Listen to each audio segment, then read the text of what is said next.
Cuando se da la vuelta para volver a la base de los Llanos, le entran unas voces en el casco de niños hablando en español y dirigiéndose a él. Ahí es donde se acojonó. El caso Manises es, sin duda alguna, el incidente ovni más importante de la ufología en nuestro país.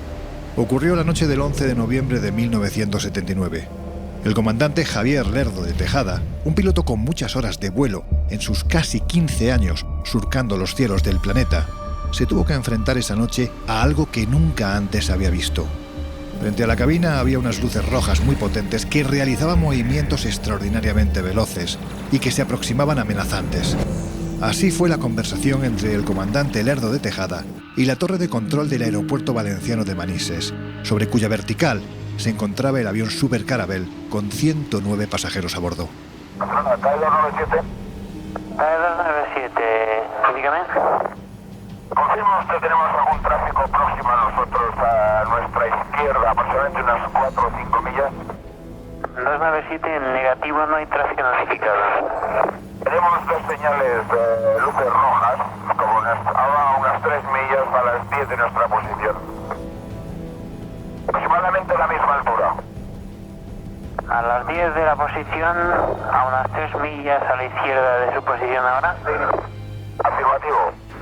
Y TAE 297, ¿me confirma las luces están en el mar o están en el aire? El avión es un tráfico y está aproximadamente a nuestra altura. Ahora estamos librando nosotros el 250. Este tráfico andará por entre 23 y 26. TAE 297, ¿me confirma si va en su misma dirección?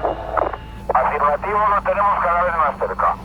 La situación se volvió tan extrema, el riesgo de colisión era tan real, que el comandante Lerdo de Tejada tomó la determinación de realizar un aterrizaje de emergencia en el aeropuerto militar de Manises, algo único en la historia de España. Barcelona, TAE 297, he incrementado el rate de ascenso, ahora estoy a través de 280 y el tráfico sube mucho más rápido que nosotros y se acerca cada vez más. 297, recibida. Barcelona, TAE 297, pongo rumbo a Valencia. De acuerdo, ¿desea que llamemos a algún interceptor de la defensa? Si es posible, sí, información, porque el tráfico está a menos de media milla y ahora mismo ha bajado un montón. Ha bajado, ahora debe estar unos 3.000 pies por debajo de nosotros. De acuerdo, vamos a comunicar con defensa por si sale algo. De acuerdo, ahora mantengo 290, me voy al borde de Valencia. El piloto sigue sin entender qué es lo que está ocurriendo y cuando ya decide pues primero elevar la nave y ve que aquellas luces le siguen, asustado lógicamente por el peligro que eso puede comportar para el vuelo, decide hacer un aterrizaje de emergencia en Manises, en Valencia. Hubo, si no recuerdo mal, como 40 testigos, entre ellos el director del aeropuerto, Morlán, y bueno, ellos vieron varios objetos moviéndose en la zona, sobre el aeropuerto, e incluso en un momento determinado ellos encienden las luces de pista porque piensan que se trata de un tráfico que va a tomar tierra. Cuando ya el Super Caravelle de la compañía TAE está en aproximación al aeropuerto de Valencia y se ha desviado de su ruta, los controladores le piden a Lerdo de Tejada si creen oportuno que un interceptor de la defensa despegue para tratar de identificar a ese objeto que ha llegado a situarse a media milla de distancia. Y en la base de los Llanos, en Albacete, está preparado para salir el capitán Fernando Cámara. Fernando Cámara me contaba que lo que más le impactó no fue ver los ovnis o perseguirlos, no, sino que cuando él pensaba voy a activar la filmadora del avión, la filmadora quedaba colimada, anulada. Y decía, es imposible, si yo desde que lo pienso al momento que activo la filmadora pueden ser centésimas de segundo. Ya lo sabían o me leían el pensamiento y colimaban, anulaban la filmadora. La geometría de armamento exactamente igual, el radar exactamente igual, todo. Eso fue lo que más le asustó a Cámara. Uno de los testigos de excepción de aquella inolvidable noche fue el director del aeropuerto de Manises, el señor Manuel Morlán. Hace bastantes décadas que no concede entrevistas a los medios de comunicación y precisamente por eso mismo nos hemos ido a hablar con él. Miguel Morlán era el responsable del aeropuerto el día que ocurrió todo y nunca antes hasta ahora había concedido una entrevista. Él mejor que nadie sabe qué ocurrió la noche que los ovnis persiguieron a un avión comercial en el espacio aéreo español. Y ahora nos lo cuenta en exclusiva. Don Miguel, ¿qué cargo desempeñaba usted en el mes de noviembre del año 1979? Director del aeropuerto de Valencia. Por lo tanto, podemos decir que era usted la máxima autoridad civil del aeropuerto. Sí, sí. ¿Y diría usted que aquello que ocurrió aquella noche era algo normal, que tenía explicación? No, imposible. ¿Qué se le pasa a usted por la cabeza cuando de repente le comunican que hay un avión con 100 pasajeros a bordo que se ve obligado a aterrizar en el aeropuerto que usted dirige porque le están persiguiendo unos ovnis? ¿Qué se le pasa a usted en ese momento por la cabeza? Me llamaron, ¿sabes? Y me dijeron eso, que había los ovnis que les pegaban las pasadas para arriba y para abajo, que iba a más de 10.000 kilómetros por hora, que sabe. Y entonces que subían, que bajaban y que entonces se habían asustado los pilotos y que habían cambiado rumbo a Manises, por lo cual cuando vino ya teníamos preparada la pista, teníamos todo preparado. Lo que tenía que hacer era dejar la pista limpia para aterrizar el avión. Se habló en algún momento de la visión de un objeto, pero realmente había más, ¿no? Bueno, eran la nave y los 4. Estamos hablando, por lo tanto, de 4 objetos. No, de 5. De 5 objetos. Claro. Lo que pasa es que de los 4, 2 fueron los que siguieron a cámara y los otros 2, uno se fue hacia Madrid y el otro fue hacia Palma, porque los del radar de Palma lo vieron allí. De lo que le voy a preguntar ahora se ha escrito muchísimo. Yo creo que si hay alguien que me puede sacar de dudas es usted mismo. ¿Fueron detectados estos objetos por el radar? Sí, sí, claro, de Itana. Sí, yo ya, cuando llegó el avión ya lo sabía, porque yo inmediatamente, nada más salir, solamente en cuanto llegaron los ovnis encima de Palma y giró, ya inmediatamente me llamaron y dio la casualidad que en ese momento estaba yo en la oficina de tráfico del aeropuerto por la noche. ¿Y esos objetos en el radar se veían, esas evoluciones que hacían? Sí, todo, en el radar de Itana. Miguel, entonces entiendo que la decisión de solicitar un scramble, es decir, que un caza saliera en misión de intercepción de este objeto desde la base de los Llanos, fue suya. Sí, claro. ¿Y qué fue lo que ocurrió durante el vuelo de ese caza? De ese caza, hombre, pues cámara siguió a 2, porque los otros 2, ya te digo que se fue uno para un lado y otro para otro, ¿sabes? Y entonces lo siguió. Y entonces cámara llegó hasta Tortosa, luego hicieron a Mahón y vuelta para acá, ¿sabes? Y entonces ya llegó el momento que cogió y se estaba acabando el combustible y se fue. Fueron momentos tensos, pero entonces ocurrió algo que nunca antes se ha contado en ningún medio. Aquellos objetos tomaron tierra, y hay más. Hay que decir que hay un momento en el que estas luces extrañas se sitúan sobre el cielo del aeropuerto. Y ustedes encienden las luces, entiendo que en ese momento pensando que se trataba del TAE que iba a aterrizar, pero sin embargo no era el TAE, ¿no? No, sabíamos que venían detrás. Sabían que venían detrás. Claro. Y luego, luego después a las 3 de la mañana, los 4, antes de aterrizaron en la pista transversal del aeropuerto y el teniente, que era un meteorólogo que había en la base, nos llamó por teléfono y en el mismo que estaba hablando, ya se están yendo ya. O sea, aterrizaron los 4 en la pista transversal. Hubo mucho profesional, ¿no?, que trabajaba en el aeropuerto, que ese día, por ejemplo, Salvador Tomás, ¿no?, que creo que era el jefe de seguridad, que observó en los cielos perfectamente lo que estaba ocurriendo. ¿Usted también lo vio? Sí. Pero si eso estaba Salvador Tomás, pero estaba las órdenes mías. Y estaba, por cierto, mi hijo también, ¿sabes? Que estuvieron viendo y sobre todo vieron perfectamente lo de la nave que giró. Cuando por fin el avión aterriza, ¿usted habló con el comandante Lerdo de Tejada y con Ramón Zuazo? Instantáneo, estaba esperándole en la oficina de tráfico. Venían pálidos. Es lo que le iba a preguntar, ¿cómo estaban ellos? Pálidos.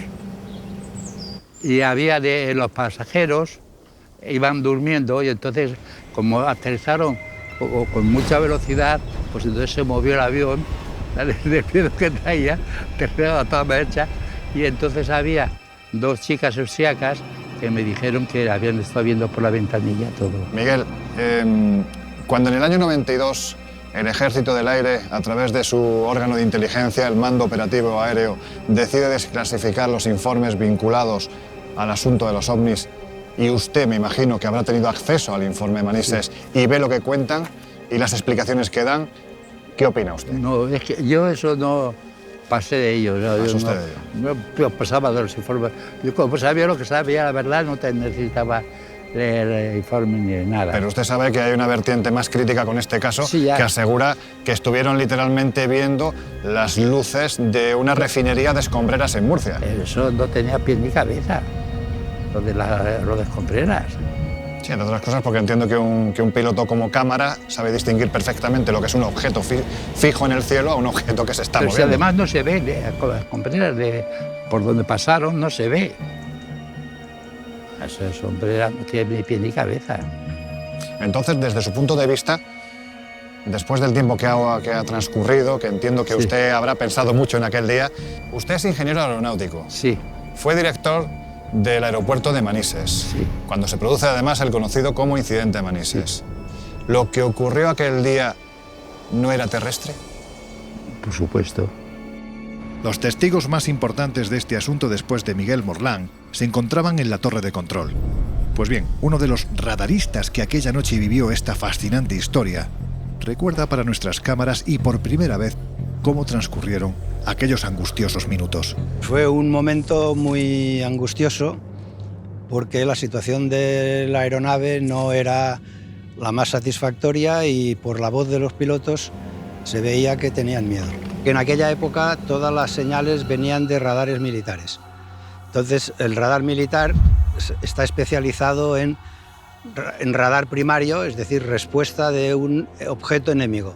Se solicitó a los técnicos que pusieran la señal de primario y entonces sí que vimos que había 2 objetos alrededor del avión. Cuando aparecen en el radar aparecen los blancos no habituales, es una cruz. Entonces esas cruces se movían alrededor del tráfico civil de una manera extraordinaria, es decir, le daban la vuelta, subían, bajaban, se iban hacia un lado y lo tenían allí, que por eso estaban tan asustados, porque iban viendo que evolucionaban a su alrededor, digamos que con una superioridad aérea enorme comparado con ellos. Este caso es el más relevante porque fue una circunstancia que hizo aterrizar a un avión, cosa que normalmente no pasaba. La situación fue tan brutal que el por entonces diputado en la oposición socialista, Enrique Mújica, presentó en el Congreso de los Diputados una interpelación parlamentaria para intentar determinar qué había llevado a un avión de la Compañía de Transportes Aéreos Españoles a realizar un aterrizaje de emergencia con 100 pasajeros a bordo en el aeropuerto militar de Manises. Algo único en la historia de España. Pero para obtener respuestas habrá de pasar más de una década, hasta que en 1992 se inicia el proceso de desclasificación de informes OVNI que se contienen en la sede del Ejército del Aire Español. Es entonces cuando periodistas e investigadores se lanzan sobre estos documentos, buscando toda la información posible. Pero, ¿qué explicación, si es que la había, dieron al expediente Manises? Ninguna. Ninguna. Lo manipularon y punto. Por ejemplo, el expediente, el informe de Fernando Cámara no aparece.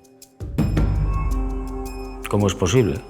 El juez informador, que es el militar encargado de tomar declaración a cada uno de los protagonistas, de analizar las conversaciones, de ver la meteorología, si hubo o no captación radar, dedujo que no existía explicación si tomábamos el caso como conjunto, pero que tomados como casos diferentes, el de Cámara, el de Lerdo de Tejada, el de los operadores de la torre de control desde tierra, pues podían existir diversas explicaciones, desde confusiones de estrellas por parte de los operadores de radar a estar persiguiendo al propio planeta Venus. Realmente la desclasificación de todos estos documentos parecía un chiste, porque explicaciones tipo que lo que se vieron, las luces que se vieron eran probablemente las luces de una refinería cercana, pues parecen un insulto realmente tanto a la pericia y a la profesionalidad y a la trayectoria de un piloto de caza como podía ser el que se ocupó del caso en aquel momento, ¿no? Esto es lo que se ofreció a la opinión pública. Se mintió descaradamente para mayor indignación de todos los protagonistas del suceso. Pero es que además no se reflejó que una semana después el capitán Miguel Lenz Astray tuvo que salir de nuevo de la base de los Llanos, en Albacete, para interceptar otro objeto de similares características. Sí, Miguel era entonces capitán, si no recuerdo mal. Una semana después del 11 de noviembre del 79, por la noche, hacia las 12 o la 1, hay un scramble, hay una alerta y sale Miguel Lenz con un F1 de los Llanos, exactamente igual que Fernando Cámara. Le dan la posición de donde está el ovni, lo están detectando 3 radares y se va hacia él. Por resumirte, no consiguen alcanzarlo. Cuando se da la vuelta para volver a la base de los Llanos, le entran unas voces en el casco de niños, o de aparentemente niños, hablando en español y dirigiéndose a él. Ahí es donde se acojonó. Intentaron cerrar el caso y lo que despertaron fue aún más la curiosidad de los investigadores, que no se conformaban con lo que aparecía en aquel documento claramente manipulado. Y es que en cierto modo llamaron mentirosos a todos los que aquella noche observaron que algo extraño, desconocido, que realizaba maniobras imposibles, atravesaba los cielos de Levante.